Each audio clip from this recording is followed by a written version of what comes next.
اب آتے ہیں اس رات کے فضائل کی طرف۔ تو اس رات کے بہت سارے فضائل ہیں، لیکن اس مختصر سے وقت میں ہم صرف 4 سے 5 فضائل پڑھیں گے۔ سب سے پہلی فضیلت، حضرت معاذ بن جبل رضی اللہ تعالیٰ عنہ فرماتے ہیں کہ اللہ کے نبی صلی اللہ علیہ وسلم نے ارشاد فرمایا، یطلع اللہ الی جمیع خلقہ، کہ اس رات میں اللہ تبارک و تعالی اپنی ساری کی ساری مخلوقات پر نظر رحمت فرماتے ہیں، فیغفر لجمیع خلقہ الا لمشرک او لشاہین، صرف 2 شخصوں کے سوا اللہ اپنی ساری مخلوقات کی مغفرت فرما لیتے ہیں۔ اس رات میں 2 شخصوں کی بخشش نہیں ہوتی، وہ اللہ کی رحمت سے محروم رہتے ہیں، مشرک کی بخشش نہیں ہوتی۔ دوسرے نمبر پر، دل میں کینہ رکھنے والا، کینہ پرور، اس کی مغفرت نہیں ہوتی۔ ہم کوشش کریں ان دونوں گناہوں سے بچیں، شرک سے بھی بچیں، چاہے شرک فی الذات ہو، چاہے شرک فی الصفات ہو، چاہے خفی ہو، چاہے نظر آ رہا ہو، چاہے چھپا ہوا ہو، ہر طرح کے شرک سے بچنے کی کوشش کریں اور اپنے دلوں کو پاک اور صاف رکھیں۔ ہمارے دل میں کسی کا بغض، حسد، کینہ اور کسی کے بارے میں ایک رائے کے دانے کے برابر بھی میل نہیں ہونا چاہیے۔ حضور صلی اللہ علیہ وسلم نے اپنے پیارے صحابی حضرت انس رضی اللہ تعالیٰ عنہ سے ارشاد فرمایا، اے بیٹا انس، اگر تو اسے یہ ہو سکا تو ضرور کر لینا۔ عرض کیا کہ جب رات کو سوئے تو تیرے دل میں کسی شخص کے بارے میں ایک ذرا سی بھی میل باقی نہ رہے، اگر یہ ہو سکے تو ضرور کر لینا۔ اگر تو نے یہ کر لیا، وذالک من سنتی، یہ میری سنت ہے، من احب سنتی فقط احبنی ومن احبنی کان معی فی الجنہ، جس نے میری سنت سے محبت کی اس نے مجھ سے محبت کی، اور جس نے مجھ سے محبت کی جنت میں میرے ساتھ ہو۔ تو 2 شخصوں کے علاوہ ساری مخلوقات کی مغفرت ہو جاتی ہے۔ دوسری حدیث میں چند اور بندوں کا تذکرہ بھی ہے جن کی بخشش نہیں ہوتی، ان کے علاوہ ساری مخلوقات کی مغفرت ہو جاتی ہے۔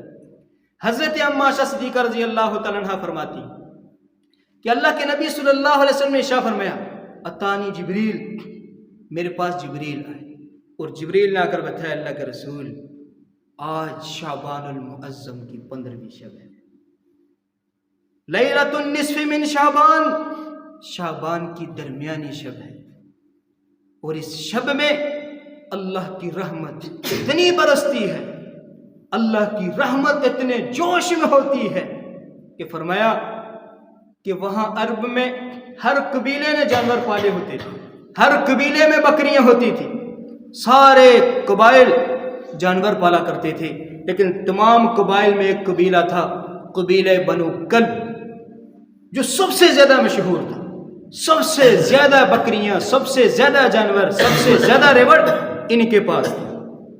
ان کی مثال دے کے بتایا جبریل نے اللہ کے نبی کو کہ یہ شعبان المعظم کی 15ویں شب ہے، اس میں اللہ تبارک و تعالیٰ کی رحمت یوں برس رہی ہے، اللہ کی رحمت کا سیلاب امڑ آیا۔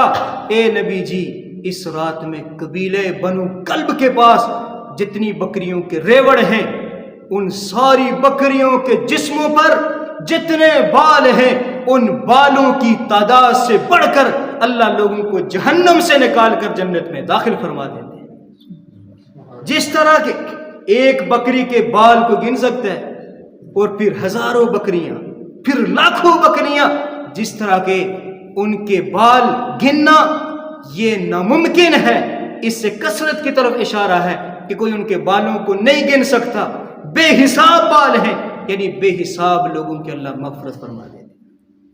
لیکن چند لوگ ایسے ہیں کہ اس رات میں بھی ان کی مغفرت نہیں ہوتی۔ نمبر 1، مشرک کی مغفرت نہیں ہوتی، وہ اس رات میں بھی اللہ کی رحمت سے محروم رہتے ہیں۔ دوسرے نمبر پر کینہ پرور، دل میں بغض، حسد اور کھوٹ رکھنے والا، اس کی مغفرت نہیں ہوتی، وہ محروم رہے گا۔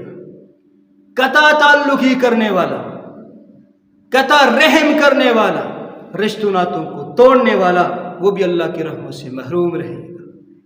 اور اپنے پائجامے اور تہبند کو ٹخنوں سے نیچے لٹکانے والا، وہ بھی اللہ کی رحمت سے محروم ہوگا۔ شراب کا عادی، وہ بھی اللہ کی رحمت سے محروم ہوگا۔ اور